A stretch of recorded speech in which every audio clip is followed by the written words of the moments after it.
അപ്പുക്കുട്ടന് ഒരു ഇന്റർവ്യൂ ഉണ്ട്. മാളും അപ്പുക്കുട്ടനും കൂടി പോവാ.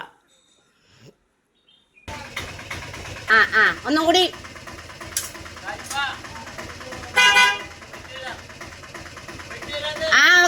ഓക്കെ പുതിയ അതിഥി വന്നിട്ടുണ്ടെന്ന്. ഞങ്ങളുടെ അടുത്ത വീട്ടിലെ കുട്ടികളും ശില്പയും അമ്മാമ്മയൊക്കെയാണ്, സുലേച്ചിയൊക്കെ ഞങ്ങളുടെ നെയ്ബറാണ്. നല്ല കുടുംബം കുട്ടികളാണ് അവര്. വിളിച്ചിട്ട് ഓടി വാ, നോമ്പ് ഓർക്കേണ്ടതാ. വേമ്പോ നേരെ ഇനി 10-20 മിനിറ്റ് ഉള്ള വേമ്പോ. പിന്നെ ബസ് ബ്ലോക്ക് ഉണ്ടായിന്നേ. വേമ്പോ സിമ്പിളായിട്ടാണ് ഞങ്ങൾ നോമ്പ് ഓർക്കണത് കേട്ടാ. ഇന്നലത്തെ കുറച്ച് വിഭവങ്ങളും ഉണ്ട്. ഇത് വെച്ച് നോമ്പ് തുറക്കാമെന്ന് വിചാരിച്ചു കേട്ടാ. ഓക്കെ, ഇന്നലെ നല്ല ഹെവി ഫുഡല്ലായിരുന്നേ. ഇന്ന് നോർമലാവട്ടെ. ഞങ്ങളുടെ പുതിനാല കസകസയൊക്കെ ഇട്ട് അരച്ച ജ്യൂസാണ്.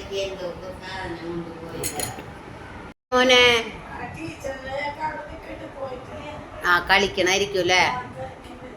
പുതിയത് ഇത് ഇത്ര നേരം ഉറക്കായിരുന്നു, ഇപ്പോഴാണ് എനിറ്റതാശാൻ. കുഞ്ഞാപ്പീനെ കണ്ടിട്ടുള്ള ബേക്കോട്ട് പോക്കാണ്. കുഞ്ഞാപ്പിയേ, നിങ്ങളുടെ അബു എത്തി നോമ്പ് തുറക്കാനായിട്ട്. നേരം വൈകിയ വന്ന ആള്. ഇന്റർവ്യൂക്ക് പോയിട്ട് ഉച്ച കഴിഞ്ഞിട്ട് ഓട്ടത്തിനൊക്കെ പോയത്. ചിരിക്കൂ കൂട്ടി.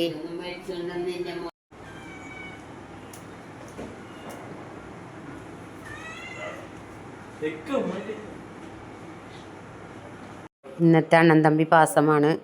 ഇന്ന് നോമ്പ് തുറ വിശേഷം ഇത്രയൊക്കെയുള്ളൂ. അപ്പോൾ ഓക്കെ, ടാറ്റാ, ബൈ ബൈ.